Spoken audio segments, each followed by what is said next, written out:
seorang yang akan tidur itu hendaknya jangan seorang tidur di atas muka bumi ini dalam kondisi dia itu punya permusuhan kepada seseorang. Nggih, alla yanama walahu ala wajhil ardi khasam. Jangan pernah tidur dalam kondisi dia itu punya permusuhan kepada seseorang, punya kebencian atau permasalahan atau pertikaian atau tidak rukun sama seseorang, apalagi orang itu sesama muslim sebelum tidur. Kenapa? Karena kalau khawatir nanti pas tidur dia wafat, dia belum menyelesaikan masalah itu dengan orang yang menjadi musuhnya itu. Ya, masih ada permusuhan, kebencian, tidak rukun, saling mendiamkan. Kita khawatir pas tidur langsung meninggal, sementara belum sempat untuk minta maaf, untuk meminta penghalalan. Disebutkan di sini oleh para ulama, hatta ya'tiyahu fayatahallal min. Jadi sebelum tidur itu pokoknya prinsipnya ngeten deh. Ketika kita tidur malam, kita itu nggak punya musuh. Musuh maksudnya musuh yang kita musuhi. Kalau kita dimusuhi orang tidak masalah, itu dosanya orang yang memusuhi kita. Tapi kalau kita yang memusuhi orang itu yang bahaya, Pak. Jadi jenengan ajeng tilem, tapi enten jenengan itu memusuhi seseorang. Tidak rukun, memusuhi, membenci, mendiamkan, memboikot, pokoknya mboten rukun. Padahal jenengan mau tidur, sebelum tidur datangi orang itu dan minta maaf. Khawatir pas tidur tidak bangun langsung meninggal dan kita belum sempat minta maaf, dan itu nanti sampai hari kiamat akan menjadi hutang, akan diadili seadil-adilnya di hadapan Allah Subhanahu wa ta'ala. Kalau dosa kepada Allah gampang, sebelum tidur kita tinggal istighfar, taubat, astagfirullah ya Allah, mohon maaf kepada Allah Subhanahu wa ta'ala, selesai. Gampang nek dosa kepada Allah niku. Tapi nek jenengan dosa kepada sesama muslim susah, harus minta maaf. Misalnya panjenengan pernah menggibahi, membicarakan keburukan orang itu, niku tidak akan selesai sampai kiamat kecuali panjenengan harus minta maaf kepada orang sing digibahi. Tidak akan selesai. Susah. Dan justru kelemahan kula panjenengan itu malah di bab ini. Nek dosa kepada Allah itu bisa direm, bisa ngerem, tapi nek dosa kepada sesama muslim tidak bisa ngerem. Benar kata Imam Ghazali dalam Ihya, beliau mengatakan itu bahwa kelemahan orang bertauhid itu apa? Madzalimul ibad, suka mendolimi orang lain. Janim pun bertauhid, ibadahnya pun kenceng, sregep, sholatnya nggih pun sregep, istiqomah, posone luar biasa, baca Qur'annya ya lumayan, tahajud ya luar biasa, gitu, sedekah ya lumayan, tapi punya kelemahan apa? Maldzalimul ibad, senang mendolimi orang lain. Kelemahannya orang bertauhid, Pak, kelemahannya orang soleh niku. Sehingga ketika kula panjenengan mau tidur, diiling-iling jenengan pernah memusuhi siapa? Pernah berseteru dengan siapa? Sebelum tidur jenengan ke rumahnya minta maaf. Fal yatahallal min, minta maaf kepada orang itu. Khawatir nanti pas tidur panjenengan didatangi malaikat maut, malaikat pencabut nyawa. Terus jenengan dicabut nyawanya tidak bangun, maka apa? Nanti panjenengan ini akan dihisab sampai hari kiamat, diadili di hadapan Allah Subhanahu wa taala seadil-adilnya. Sebab apa? Belum sempat minta maaf sudah meninggal. Makanya orang muslim yang berbahagia niku napa? Orang yang tidak pernah memusuhi siapapun. Nek dimusuhi biarkan saja. Nek Nek kula panjenengan dimusuhi orang niku keuntungan untuk kita. Napa? Kita dapat transferan pahala, dapat kiriman apa? Pahala. Ketika kita dimusuhi, kita dijelek-jelekan niku wis mboten sah digubris ngoten niku. Tokne mawon, ora kesel dhewe. Gitu? Pun kesel dhewe nggih. Pun ngoten entuk pahala meneh. Sing penting ampun memusuhi. Nek dimusuhi biarkan. Nek panjenengan didolimi ndak masalah. Sebab kula panjenengan nek dizalimi, dimusuhi dapat transferan apa? Pahala. Tapi ampun sampai memusuhi, ampun sampai mendolimi. Ini kelemahan para hamba Allah sing soleh niku niku mendolimi para hamba Allah Subhanahu wa taala yang lain. Dalam hadis tiga orang yang bangkrut itu bukan orang pelaku maksiat, itu ahli ibadah semua Pak niku. Enten sing pas meninggal niku membawa pahala segudang, pahala sholat, pahala zakat, pahala sedekah, pahala baca Quran, pahala ini. Niku wong soleh tapi mlebu neraka, masuk neraka gara-gara napa? Pas hidup di dunia niku dia banyak melakukan mendolimi, menyakiti orang lain pas hidup di dunia. Qad syatama hadza, pernah mencela si fulan. Qad qadhafa hadza, pernah menuduh si fulan, pernah memfitnah si fulan. Jadi pantang, ini kula ulangi ben mlebu kuping tenan. Pantang sebagai seorang muslim untuk punya musuh.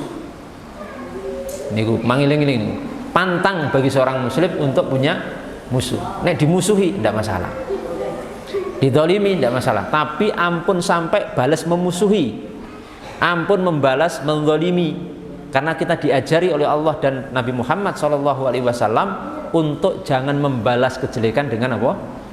Kejelekan. Terus niki kula pesen untuk saya sendiri nggih dan dumateng jamaah sedaya, nek hari ini enten sing masih merasa punya musuh dan memusuhi seseorang, sebelum tidur nanti ba'da isya, biasa tidur jam berapa nggih? Mungkin enten yang tidur jam 8 napa jam 9 napa jam 10, sebelum niku monggo mendatangi orangnya, langsung minta maaf di hadapannya. Nek panjenengan mboten melakukan dan panjenengan punya musuh, kula mboten tanggung jawab nek mengke dalu jenengan diparani malaikat pencabut nyawa. Kula mboten melu-melu. Ning nek panjenengan nurut kula melu-melu. Mengenten akhirat kula bela. Oh niki pun minta maaf kok. Bar minta maaf meninggal pun aman. Tapi nek mboten, saya lepas tangan. Mboten saged membela panjenengan. Paham nggih? Mugi-mugi nek mriki mboten enten sing punya musuh. Wong Islam kok musuhi wong Islam, kliru alamat niku. Alamat palsu. Ampun nggih, wong Islam kok memusuhi napa? Tiang Islam.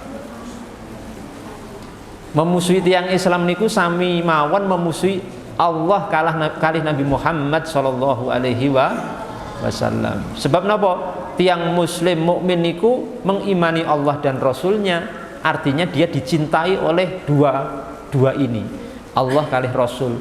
Nek panjenengan memusuhi dia, otomatis secara tidak langsung memusuhi Allah dan Rasulnya sallallahu alaihi wasallam. Dan saya ini untuk diri saya sendiri, kula sudah bertekad bulat tidak akan pernah memusuhi siapapun dari orang Islam. Dan sampai hari ini kula mboten punya musuh dari orang Islam loh. Nek dimusuhi mungkin, silahkan saja memusuhi saya, ajeng dolimi saya, ndak masalah. Rasa digagas ngoten niku. Nggih, mboten sah digagas, tinggal ngopi mawon, rampung. Nek dimusuhi, dizalimi, difitnah, tinggal ngopi mawon. Mboten sah dilayani. Tapi nek jenengan nglayani, mboten enten bedane. Wis ngaji kalih mboten ngaji kok padha wae. Nggih? Nek jenengan dimusuhi ampun dibales memusuhi nggih. Nggih, napa pengen musuhi juga dibales. Tapi mareme nggih dibales Ustaz. Lah niku mareme ampun golek mareme. Wis sing marem-marem niku mboten usah digagas. Nggih. Enten sebuah hadis, Pak. Niki peringatan untuk kula panjenengan sedaya ya.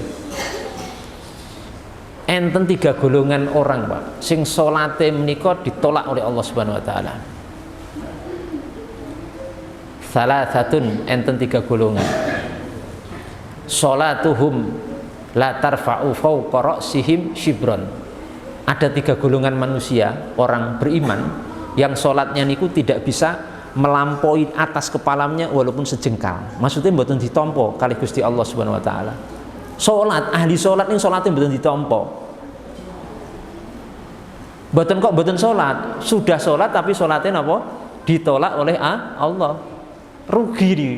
Wong beriman wis muslim salat tapi salatnya ditolak oleh Allah Subhanahu wa taala. Enten 3 golongan. Untuk mempersingkat kula sebutkan sing satu mawon karena sesuai tema ini. Salah satunya itu adalah wal akhwani mutasoriman. 2 orang saudara bersaudara karena Allah yang mutasoriman, yang saling bermusuhan, yang saling memboikot, saling mendiamkan, boten akur. Niku selama masih saling memusuhi, selama waktu niku salatnya mboten ditampa kali Gusti Allah. Jadi misalnya kula panjenengan memusuhi seseorang, bermusuhan kali seseorang setahun berarti salat panjenengan itu setahun ditolak oleh Allah Subhanahu wa taala. Salate sah ning mboten enten pahalanya. Akhwani mutasorimat niku hadis Nabi. Niku sabda Rasulullah Muhammad sallallahu alaihi wasallam. Niku syaratnya mutasoriman, harus saling memusuhi. Ning nek misalnya yang memusuhi cuma dari satu arah, misalnya kula jenengan dimusuhi seseorang, ning kita tidak membalas memusuhi, niku sing terkena hadis niku cuma yang memusuhi, tapi kita yang tidak membalas memusuhi niku tetap pahalanya, sholatnya tetap diterima oleh Allah Subhanahu wa taala. Mriki enten sing ngoten. Sing congkrah, maksudnya congkrah. Mboten rukun enten mriki. Mboten enten.